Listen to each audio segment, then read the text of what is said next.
you ready now? Yeah, I'm ready. Hello, hi everyone. Bienvenue to our next Explore France Facebook Live series. Thank you so much for being here. So, as usual, let us know where you're tuning in from. In this series, as always, we're bringing you behind the scenes of all things France, from wine tasting, classic of the beaten path, or off the beaten path. So we will be hosting these lives throughout the year, and we have so many surprises for you, from Camp Nice tours of chateau museums, and so all of these brought to you by France's most renowned experts. I'm Tiana Games at Explore France, welcoming you to our Paris in the footsteps of Lupin, brought to you by Richard Nahem, our friend from I Prefer Paris. Bonjour, Richard. Bonjour, Tiana. Hello, everyone. Welcome. Bienvenue. It's a lovely day here in Paris. It's about 55 degrees and some clouds and sun. Yes.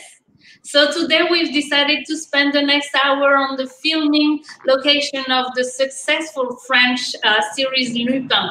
So we're so grateful to have you today, our favorite Paris and film location expert, Richard. So today you also have a special gift for our viewers. So when they go to your website, I Prefer Paris, they have an opportunity to get 10% on their tour, on their next tour with you.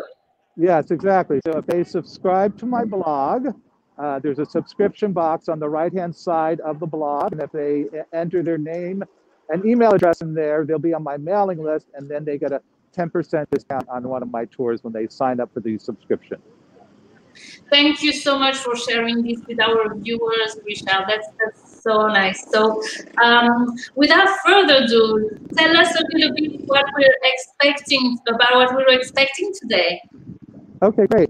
So we're going to do some locations from the show Lupin. And as you know, it's been this huge hit on Netflix. It's been #1 in almost every country. It's the biggest hit French show ever on television. And, it was shot mostly here in Paris. So there were some really iconic locations like the Sacré-Cœur and the Louvre Museum. And also there was a beautiful mansion that the Pellegrinis lived in. And that is actually a former mansion, and it is the Museum Commando Museum. And there's a few other spots where they're not as iconic in the show. So he's in prison, and that's a real prison here in France. But the most important locations was the Louvre Museum, which we're going to go to today. Also the Rue de Rivoli, and later on the Maurice Hotel. But in the first episode, they come to the Pont des Arts Bridge, which I'm on now. And so in the first episode, we find out that Lupin is a divorced father, and he has a teenage son, and he has a good relationship with his wife. And so he brings his son here to relate better to him. And he comes to the bridge, and he tells his son in this very kind of sensitive scene, they walk on the bridge, and he says to his son, "Here, I have a gift for you." And the gift is a copy of the book Lupin. And he tells his son that his father gave it to him when he was about his age, and that it was a very important book to him. So it actually kind of created his future. So he gives his son that book. Now, a little bit of history about this bridge. Many of you know this bridge. It's a pedestrian bridge, and this was built in 1804, and it was under Napoleon authorized to have this built. And he wanted it to be a pedestrian bridge, and he wanted to have gardens on it and benches. So almost like a garden overhanging the Seine. So the bridge is built, and then during the 2 world wars, it was heavily damaged. And in 1979, a barge hit right into the bridge, and it kind of destroyed it. So they took the bridge down, and they made another bridge, or they built another one between 1981 and 1984. Now, originally, it was the first cast iron bridge of Paris. Now, the other thing that's cool about the Pont des Arts is this is a real kind of hangout. So in the warm weather, in the summer, and the fall, and the spring, there's always like kids here. Probably like Lupin's son would be on here, hanging out with friends. They have picnics here. A lot of times there's musicians and also and a lot of backpackers, you know, who are traveling come to this bridge to gather. So that is the story of this bridge. And then next up, we're going to walk alongside the Seine River here. And I'm going to tell you a little bit of history about the Louvre Museum. And then I'm going to take you to where the pyramid is. Beautiful. So yes. And so this is the Louvre Museum, everyone. And this is the largest museum in the world. It goes for about 10 blocks. And it's 850,000 square feet. Now I'm going to get back to the Louvre in a minute because I also want to tell you the story behind Lupin. So Lupin, the series, is loosely based on a character, a fictional character that was created in 1905 by an author named Maurice Leblanc. And so he was a gentleman thief. So a lot of the books have his top hat. So that was a sign of a gentleman in those days in the early 1900s. And so, and the books became bestsellers. So there was 17 novels with Lupin and 39 novellas. And actually there was one with Sherlock Holmes in it, which is really interesting, although the author of Sherlock Holmes, Arthur Conan Doyle, did not like that idea. And so these books are very successful. And then there was movies made, there was other TV series made, and that's what the current series is based on. So we're walking along the Quai Mitterrand now. This was named after President Mitterrand, who was responsible for so many wonderful cultural projects in France. And so, so we're walking along the Seine here. So now I'm going to show you also, look at the Louvre here. So like I said, it's the largest museum in the world, 850,000 square feet. And they have something like 550,000 pieces of art. Now, only about 35,000 of them are displayed. And they said that if you wanted to see all 550,000 pieces, it would take you something like 200 days. So the Louvre was originally built as a fortress. So it was started in 1190 under the reign of King Philippe Auguste. And then later on in the Renaissance period, in the mid-1800s, it was changed into a Renaissance palace. And also that's when the Mona Lisa was bought by King Francois I. And how it became a museum was in 1682. That was when, so many also kings lived in the Louvre. So Louis XIV was living in the Louvre. And in 1682, he decided that he would move to Versailles. And one of the reasons why he moved was because he felt endangered here in the middle of Paris. He felt very vulnerable. He didn't want to be assassinated. So he moved to Versailles. He felt much safer there out in the countryside. And he ended up leaving his art collection in the palace. And so in 1793, it officially, now this is very interesting, it became a museum during the middle of the revolution. So it was opened in 1793, and it was the Royal Art Collection, and it opened with 537 paintings and about 169 objects. Now, over the centuries, a lot of the kings collected art and gave their art collections to the Louvre, and also Napoleon had a very extensive art collection. And again, a lot of the pieces are in the Louvre. And so the building kept on expanding over the centuries. And like I said, today it's this 850,000 feet museum, and it's got three wings, the Denon and the Richelieu and the Sully. And next up, we're going to go to the pyramid, where kind of like a lot of the action of Lupin was filmed. And then this is the bridge here, one of the 37 bridges in Paris. And this one is called the Pont du Carrousel. So I'm going to cross in a minute, and we're going to go over to the pyramid. And then there's a list. And then you can Thank see, you so much, Luca, for taking us to Paris. Yeah. I just want to give some little shout outs. I think we have people from all over the world right now. There is hello, Walter is from the Netherlands. Clint from New York City. Yeah. We have Elizabeth from Denmark. Hello, everyone. Thank you so much for tuning in with us.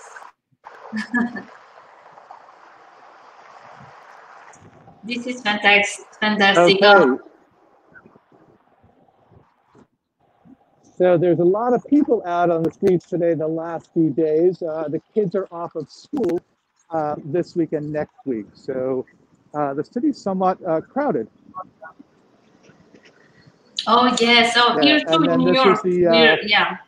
Yeah, and then this is the entrance to the Louvre courtyard here. And unfortunately, the Louvre is closed right now. But now you can see, look at how gorgeous this is. And it's, look at those dramatic clouds. So, and the light is just gorgeous now on the Louvre. And then now there's the famous pyramid. And over here, I'm going to do a little close-up for you. That is a statue of King Louis XIV, again, who lived here in the Louvre. And here we are. You get start to get a little glimpse of the pyramid here. See, look at that. See, in all of these buildings here, this whole thing, this is the Louvre, and this is just the first courtyard here, you see? And then it goes over to the Tuileries Gardens, which we'll go to a little bit later. And so this is the iconic glass pyramid. And hold on one second. I'm gonna get in front of you now. Can you see me now? All righty, so here I am in front of the Louvre pyramid. And of course, there's that famous scene in Lupin where the car goes into the pyramid. Of course, it did go into the real pyramid. And actually, there's another pyramid, this inverted pyramid. And I'm going to get back to the pyramid in a minute, because this is where the big jewel heist takes place. Now, some of the scenes were actually shot in the Louvre. In fact, the scene where he plays a janitor and he's sweeping the floors, that actually took place in one of the galleries here. And I read something last week about actually Omar Sy, the star of the show, spent 20 minutes alone looking at the Mona Lisa, and he was really blown away by it. And so now the necklace in the series was actually based on a real necklace about Marie Antoinette. So in 1762, King Louis XV purchased, he actually ordered this big necklace. There was 647 diamonds. Could you imagine that? And it was 2,890 carats. So you could imagine the value of this necklace. So he orders this necklace for his mistress, not even his wife, Madame du Barry. And but unfortunately, he dies before he can get the necklace. So the jeweler is stuck with this necklace. He wasn't paid for it. So, you know, they go into this big debt. And then when Louis XVI becomes king, they offer it to him for his wife, Marie Antoinette. And he says, no, it's just way too expensive. And so now the story gets a little juicier here. So the Cardinal Rohan, who was a politician and obviously a cardinal, he fell out of favor with Queen Marie Antoinette. So, and it was very important to be in favor of the king and the queen, but she dismissed him because of his loose morals. So he was really desperate to get into in friendship again with Marie Antoinette, and he befriended this woman who claimed to be a countess. So she claimed to be the Countess Lamotte, and said she came from royalty, and she said that she knew Marie Antoinette and that Marie Antoinette really wanted the necklace. So Roanne decides, okay, I'm going to negotiate this deal. So he negotiates this deal where the necklace would be paid for in 4 payments over a period of 2 years. So he entrusts the necklace to the Countess, and he thinks she's going to deliver it. And unfortunately, she doesn't. She absconds with it, and her accomplices take the necklace and they sell the diamonds overseas somewhere. So of course, Roanne is arrested and brought up on charges. He's found not guilty, but then they find Lamotte. They found her guilty. Now, the other really important thing about this necklace, it is one of the reasons why the revolution happened. So even though she didn't technically own the necklace, Marie Antoinette, she was kind of guilty of wanting this super expensive necklace at the cost of the poor people in France. So it was really one of the causes of the revolution. And now I have one other great story about something stolen here. Is the Louvre Museum had a big robbery in 1911, and it was the Mona Lisa. So it was stolen in 1911, and it was stolen by an Italian man who worked at the Louvre. So he was a carpenter, and his name was Perugia, Vincenzo Perugia. And so he locks himself in a closet, and then he leaves the next day with the painting under his arm, walks out in broad daylight with it. And they didn't realize it was missing for over 24 hours.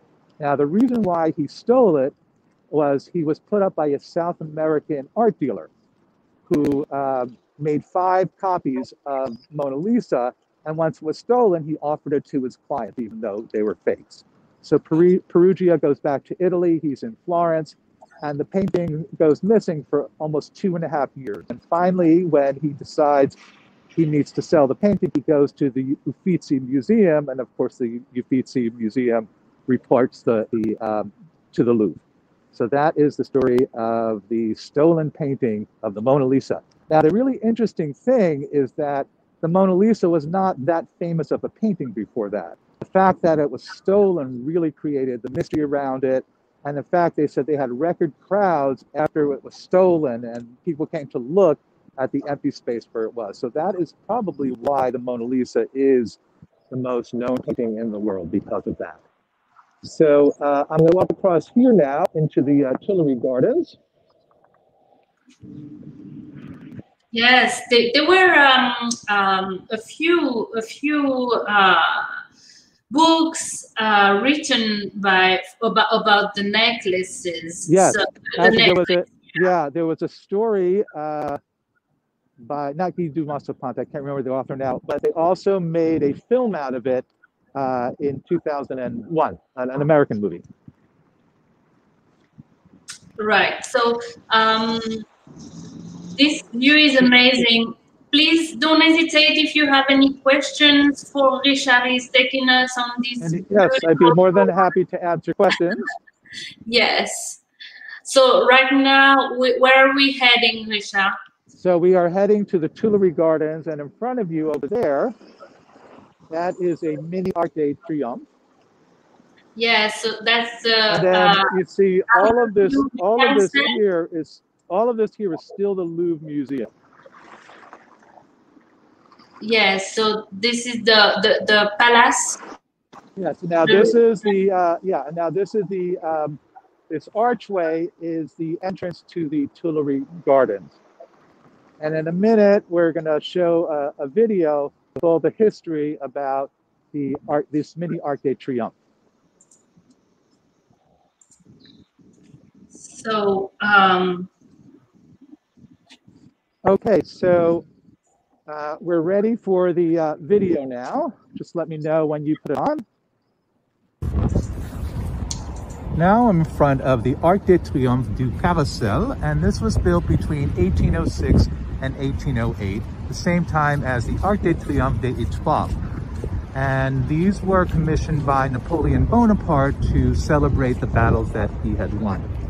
And so the style of architecture is neoclassical, and it is based on the Arch of Constantine in Rome. And it is 63 feet high and 75 feet wide. And there are 8 Corinthian marble columns. Look at these beautiful colored columns. And on top of them are these 8 soldiers of the empire. Now you also have these reliefs on the side here. And the one on the left there is the arms of the Kingdom of Italy, and that's representing arts and history. And then the one on the right here, that represents the French Empire and his victory, fame, history, and abundance. And then on top here, this is the Chariot of Peace. So again, like a Roman chariot there.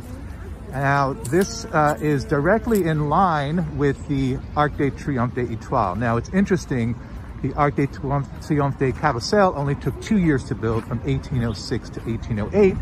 But the other Arc de Triomphe, it was completed in 1836, and that was long after Napoleon had died. So now we're going to walk through the Tuileries Park. And this is one of the most popular parks in Paris. It's a 55-acre park. It's right here in the middle of the city. Lots of great activities here, a lot of runners. People bring their dogs here. There's lots of activities for the children.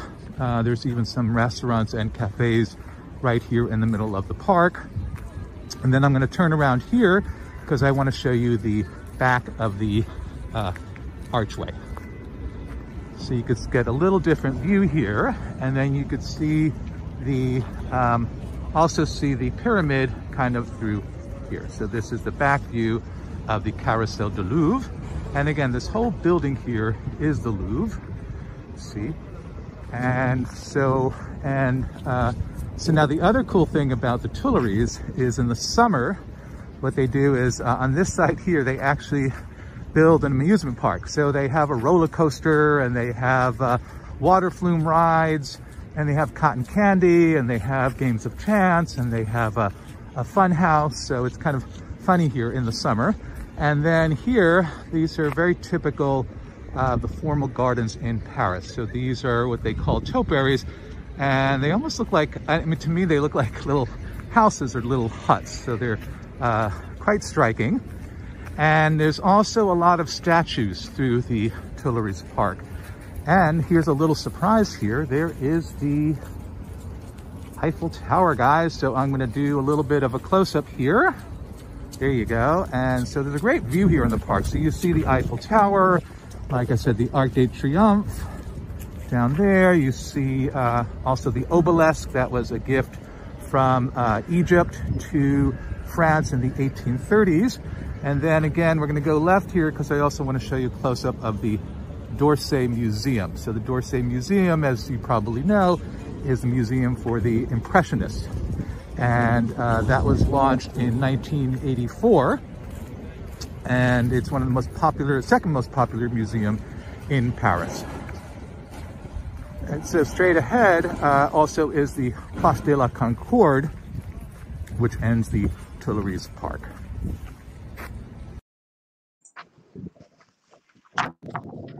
Thank you for this video. Okay. Yes, we had okay, to. Great. Yeah, we had to take that video ahead because of the signal issue around the Arc de Triomphe du Carrousel. But Okay. yeah. Okay, so everybody got to see the video. Yes, it was beautiful. Thank you, Richard. Okay, great. I hope you all enjoyed that. And now I'm right in the heart of the Tuileries Park. And like I said before, it's a very popular park. You can see all these people walking. And I'll tell you a little bit more history about the Tuileries. So it used to actually be, there was a Tuileries Palace here, and that was built in 1564 for Catherine de' Medici from the Italian Medici family. And then later on, again, it was a royal palace for Louis XIV, 15th, and 16th. And now the gardens here, you can see, these are what they call typical formal French gardens. And these were basically invented by André Le Nôtre. Now, André Le Nôtre designed these gardens. He also did the gardens at Versailles, at Vaux-Vicomte. And so he had this very particular style of gardening. So it was formal, and it was also to kind of match the architecture. So since the architecture was so uniform and they wanted the same effect as the garden. So you see things like, you see this shrub here, so again, very manicured, and everything is usually 2 sides or 4 sides. And you see this influence in so many parks throughout France and of course throughout Paris. And then over here we have, there's 2 fountains here. There's one on this side, again, the symmetry, there's one on this side, and then there's one on the other side, close to the Place de la Concorde. And look, it's so beautiful out today. It's nice and sunny. And we're going to walk down here.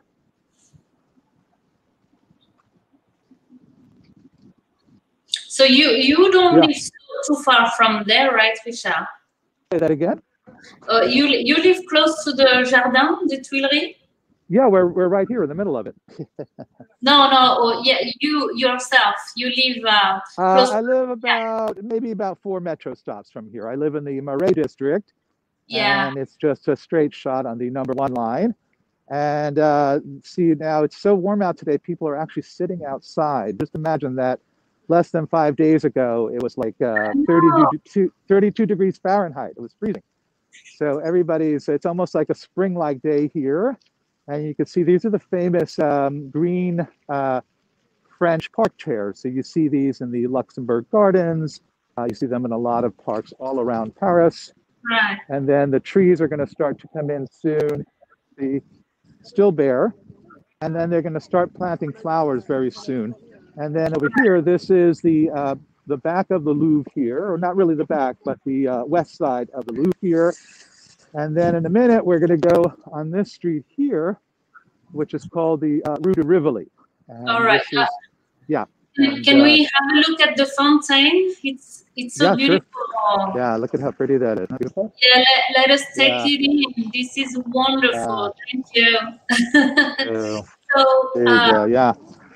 And then again, I'll give you another shot of the Eiffel Tower. You never have too many shots of the Eiffel Tower. There you go, guys. Look at how beautiful. I did a little close up there for you. And then a little hard to see the door. You can see the d'Orsay again there. And so, okay, so we're going to come back here. Yes. So I think one of our friends is asking if there are weddings ceremony in the garden. Actually, there's not. It is technically illegal to have a wedding in the parks here, unfortunately.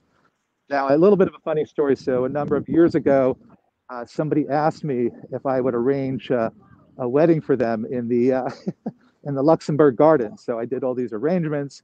I even got like somebody to do the ceremony, and we were in the middle of doing it, and all of a sudden, a guard came and said, "Oh no, you can't do that here. It's illegal." And we got no, we have to let them get married. So he was very nice, and he said, "Okay, we'll let this one slide this time, but hurry it up."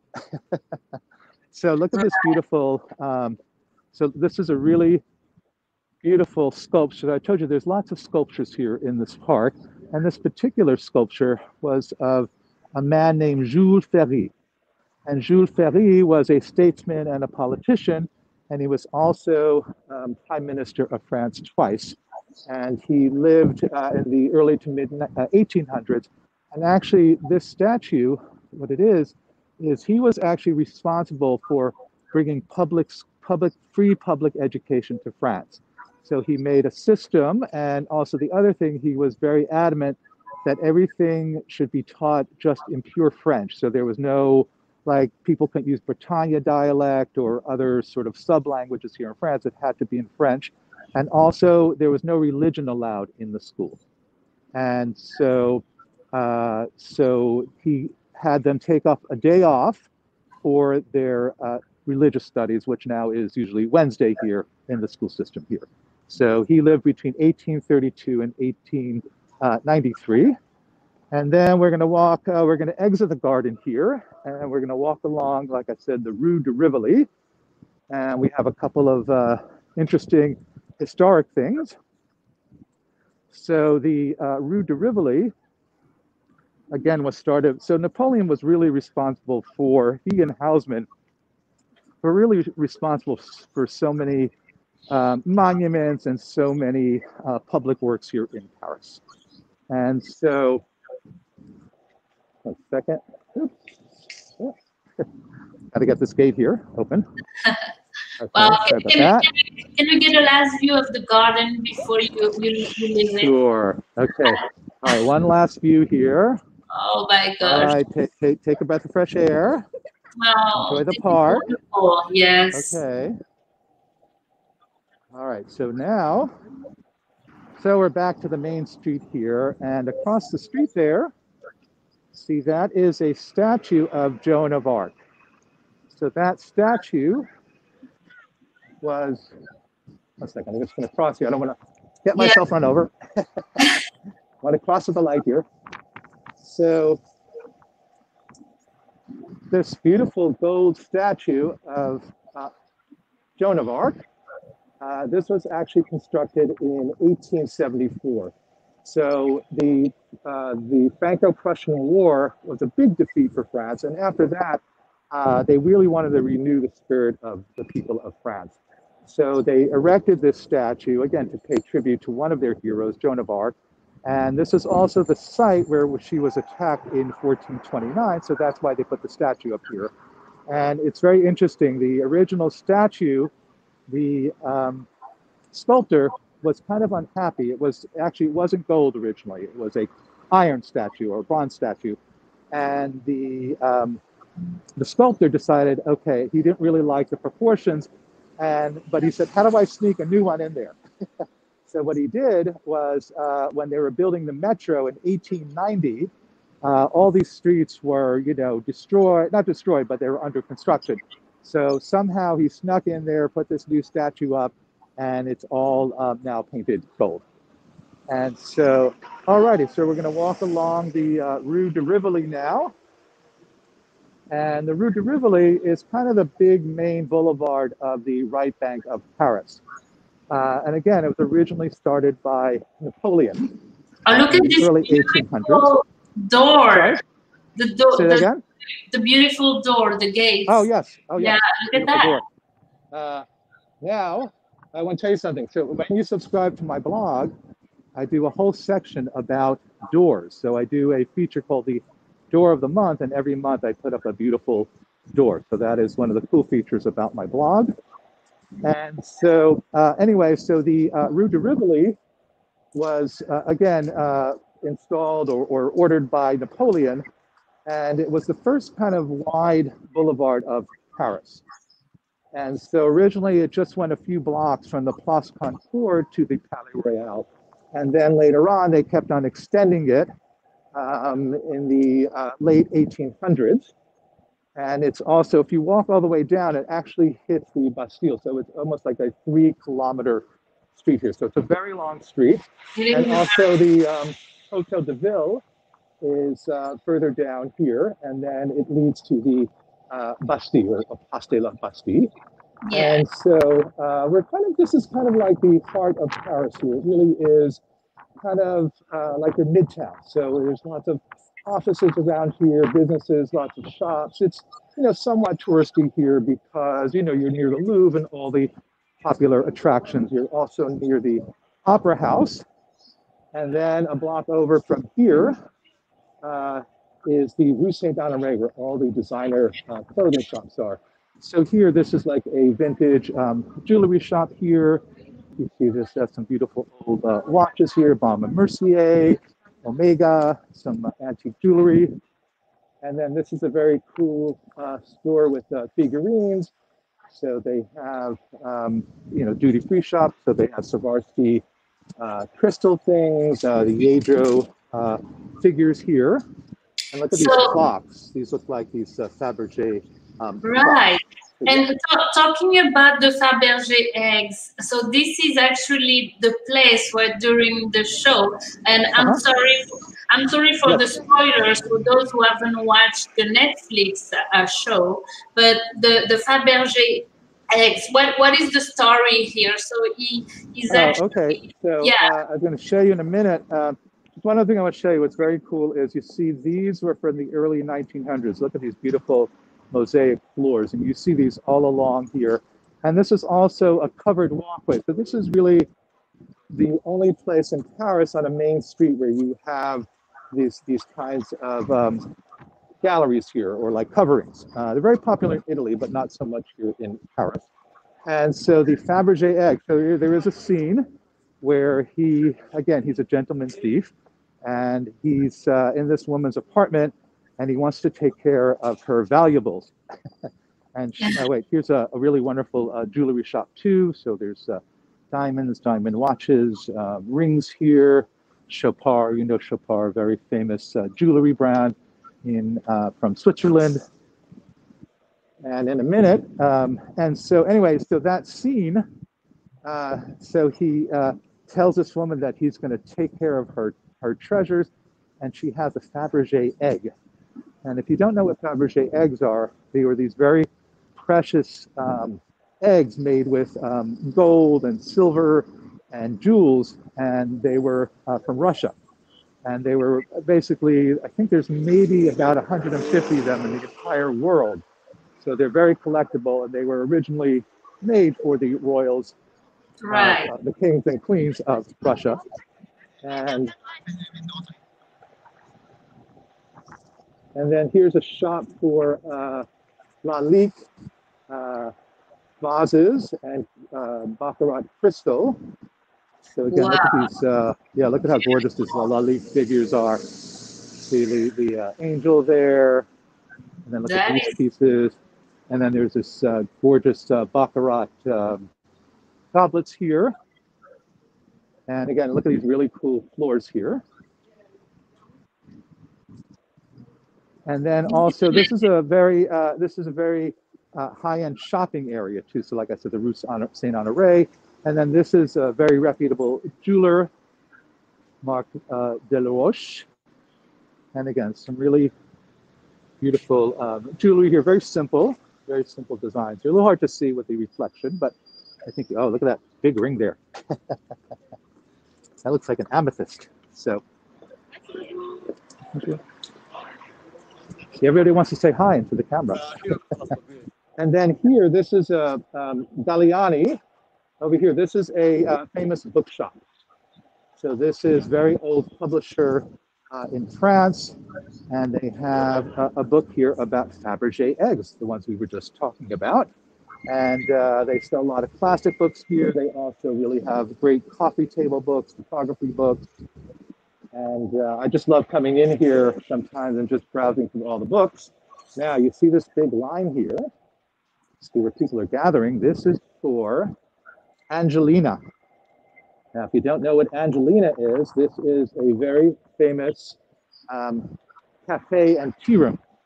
And what people are lining up for here is their famous hot chocolate. So they do this hot chocolate that is so rich that I bet people can't even usually finish this hot chocolate. And then they also have some wonderful pastries inside. And one of their specialties is called a Mont Blanc. And what that is, it's pureed chestnut cream in a pastry with meringue. So those are their two specialties here. And there's kind of a neat history about Angelina. So it was opened in 1906 by a man named Antoine Rumpelmayer.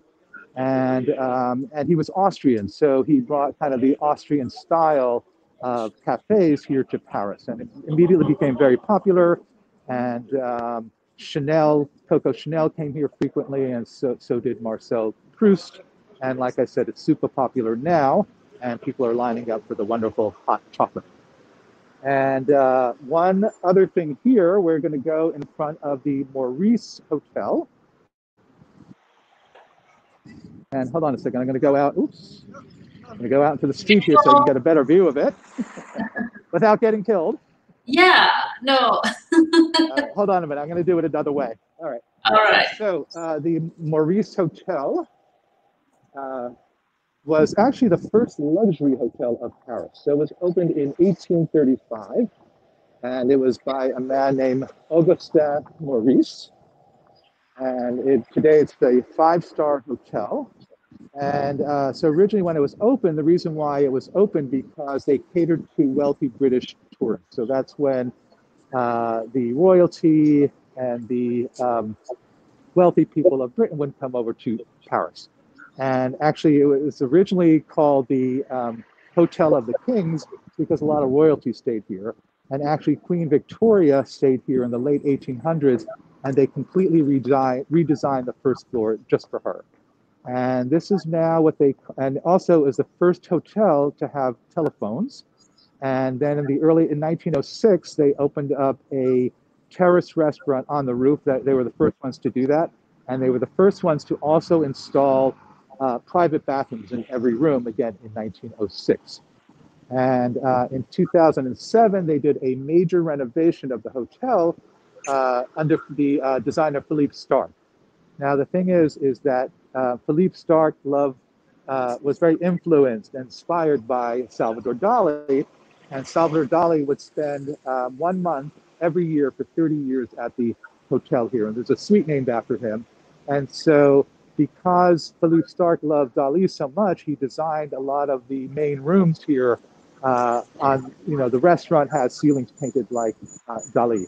And so, and this is what they call a Palace Hotel. So there's a designation, it's even higher than a 5-star, and it's called a Palace Hotel. And there's only about 10 of them in all of Paris. And the Maurice was the first hotel to receive the Palace Hotel commendation, and that was in 2011. And so, and then look here, this is very cool. So again, they have the tile floor here, or the mosaic floor.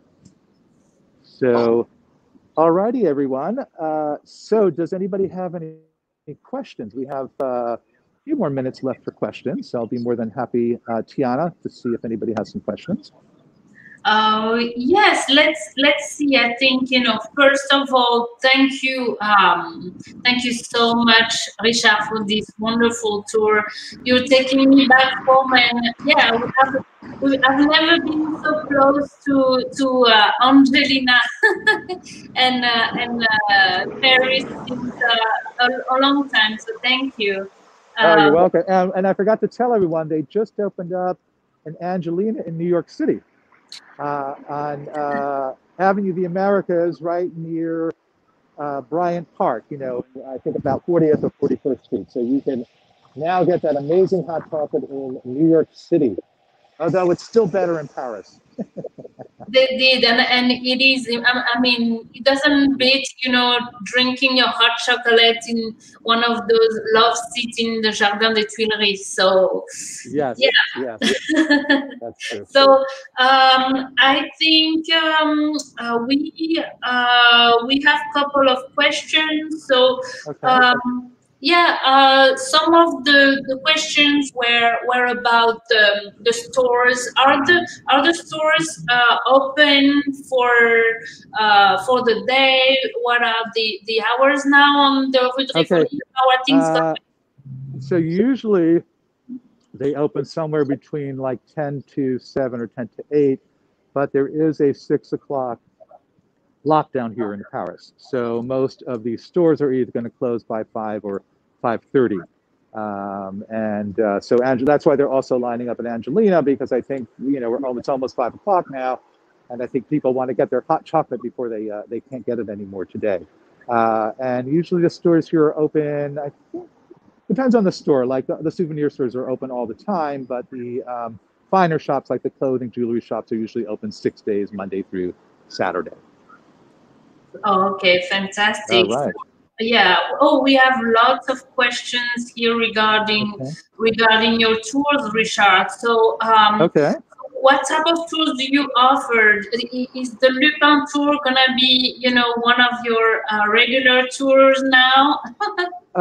Yeah, I'm in the middle of planning it, and we would do that actually in a car because we can go to many of the other locations. But, I don't know if everybody knows or not, but I did an Emily in Paris video here last month, and that is already a tour. That's going to be a tour where we go to all the cool places that are Emily in Paris. We even get to taste a pain au chocolat at the actual bakery that she lived next to. So, and I will put the Lupin tour also on my site soon. Yeah, and what are the size of your groups, Richard? So I do only private tours, and I try and keep them small, up to 6 people. But if you have a bigger family or a bigger group, I'd be more than happy to accommodate you. And my real specialty is doing more of like the neighborhood tours. I don't really do the museums or anything like that, but I do the Marais where I live. And I also do Great Tour of Saint-Germain-des-Prés, Montmartre. And then I was a chef and a caterer in New York City and a pastry maker and chocolate maker before I moved to Paris. So I love taking people on chocolate and pastry tours. And I also do a really fun food tour where we taste all the great foods of France. Yes, this and my tour and my tour site is called I Prefer Paris Tours. That's EYE, Paris Tours. Yes, so we've put it out there on the comments for anyone interested. So Richard is offering 10% on his private tours, and thank you, Richard, for offering this to our guests. You're welcome. Yes, and yeah, that's only if they subscribe to my blog. Yes, that's the condition. But exactly. The cool thing is that you get my blog in your mailbox every couple of days. So, and really fun things about Paris. Yeah, I'm learning so much since I signed up. Thank you, Richard. So yes, we have a question here about the follow-up. He's asking, will you be going to Etretat? I could. That is the plan. It depends on somebody I know. Yes, who could send me there. Yeah, I would love to do an Etretat tour. So yeah. Tiana and I are going to brainstorm to see if we could do that tour, because it really is personally one of my favorite places in all of France. It's just really exceptionally beautiful. Yes. And so I would love to take all of you there. Yes, please take us home, and if you'd like Richard to take us, please give him, you know, lots of love with, you know, likes and hearts, etc. Yes. So we can have Normandy and have us for a tour of Etretat with Lupin. It's apparently also an amazing. I don't know that I can't remember if I mentioned it. I may have forgotten to mention it, but Maurice Leblanc, the author of the Lupin books, had a house in Etretat, and today it is a museum. So if we do go to Etretat, I can definitely show that to you. It could be really interesting. Yes, absolutely. So that's one of the plans. And also there is, in Normandy, there is a lot of what Maurice Leblanc wrote about in the Lupin. So we could do a whole tour of Normandy, of course. Yes, of course. Yes. So any other questions? So I think Elizabeth is asking if Galerie Lafayette is open. No, they are not opened yet. Hopefully, unfortunately, the department stores are now closed because of the COVID. They were open up until about a month ago, and then the government just said that the bigger stores have to close, but all the smaller boutiques and smaller stores are open. Yes, and it's sale time. It's sale time here in Paris. It's the end of the sales right now, so get some good bargains here in Paris. Yes, fantastic. So yes, so if you have any other question, please don't hesitate to write to Richard or to us. I hope you enjoyed. Let us get back on the screen, Richard, just so we can say goodbye to everyone. Okay. All right, hold on one second. Let me see if I can maneuver this. 1 second. Sorry. Just want to be able to things. Yeah, I want to say goodbye too. 1 second. Hold on. Oh, there we go. Okay. Okay. 1 second. No audio. Sorry, guys. 1 second. Hold on. Camera. All right. 1 second. All right. 1 second. Hold on. All right. Gonna go to the front camera now.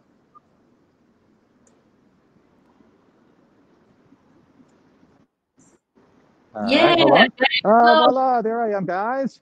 Okay, listen, I want to thank everybody so much for taking the time to join me today, and I hope you enjoyed it. I had a good time, so I hope you all had a good time too. And as we say in French, à bientôt. I'll see you next time. Shout out to all of you guys for tuning in with us. This was an amazing tour, Richard. You are wonderful. We love you. Oh, thank you. That's very sweet of you, and I really like doing this for you. You guys are really great to work with. So, okie It's doke. much All right, fun. okie doke, as we say in English.